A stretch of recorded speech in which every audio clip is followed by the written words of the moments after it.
She had refused to touch any man for so long that the town had turned her into a rumor instead of a woman, a shadow who moved through dust and daylight with her hands folded tight at her waist, eyes steady, chin lifted, as if the past itself might reach for her if she loosened her guard. And in the wide, unforgiving country where fences stretched like scars and wind told the truth, everyone knew her as the one who kept her distance, the one whose skin remembered something no one else had the right to ask about, until the day the rancher collapsed into her arms and the desert itself seemed to hold its breath. Her name was Eliza May Carter, and once, long ago, before the rails cut the plains and before men with promises learned how easily promises could bruise, she had been a girl who laughed with her whole body, who trusted the warmth of hands and the safety of nurse. But that was before the night the river rose and took her father, before the man who offered comfort demanded payment, before she learned that survival sometimes meant becoming untouchable. And so she built her life like a fence, strong posts, wide space between them, nothing close enough to trap her, and she worked harder than most men, ran her late mother's boarding house with clean sheets and clean rules, eyes sharp, door locked at night, and if any man mistook her politeness for invitation, her silence for weakness, he learned quickly that Eliza May Carter did not bend. Across the valley lived Jonah Blackwood, a rancher carved from the same land he worked, broad-shouldered, quiet, a man who measured words the way he measured rain, sparingly and with respect. And he had noticed her not because she was distant, but because she was strong, because she carried herself like someone who had decided to keep going no matter what the world demanded in return. And when he came into town for supplies, he never lingered, never stared, never tried to bridge the space she kept. And that was perhaps why she noticed him too.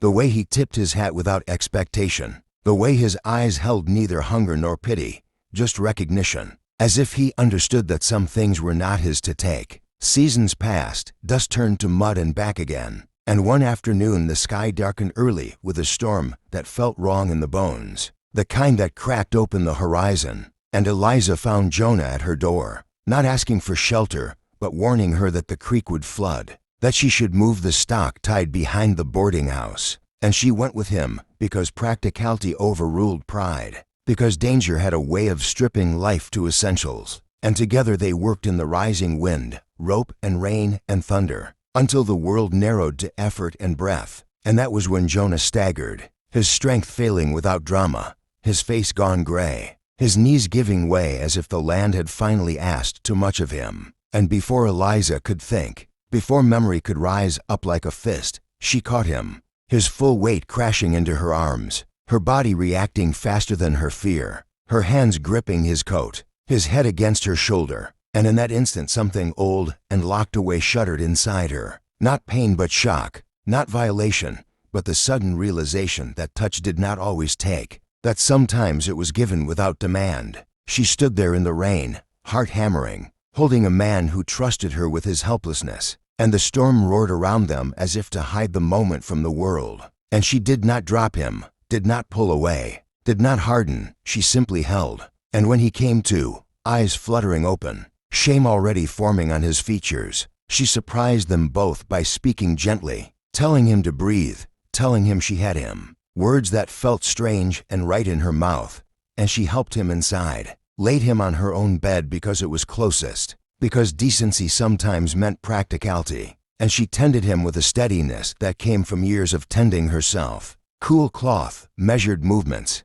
no trembling, and Jonah, half lost in fever, murmured apologies he did not need to make, promises he did not need to give, and she listened without taking them on, without binding herself to anything but the moment. Through the night the storm passed, and with it something else, a tightness she had carried so long she had mistaken it for bone. And when dawn came pale and honest through the window, Jonah woke clear-eyed and humbled, finding Eliza seated nearby, hands folded as always, but her eyes different, softer, as if a door had cracked open just enough to let light through. And he thanked her without flourish, without expectation, and that mattered more than he could know. News travels faster than truth in small towns, and soon people whispered not about scandal, but about the storm, about how Eliza May Carter had saved Jonah Blackwood's life, And she let them talk because for once the talk did not shrink her, did not steal from her. Q&D in the weeks that followed, Jonah healed and returned often,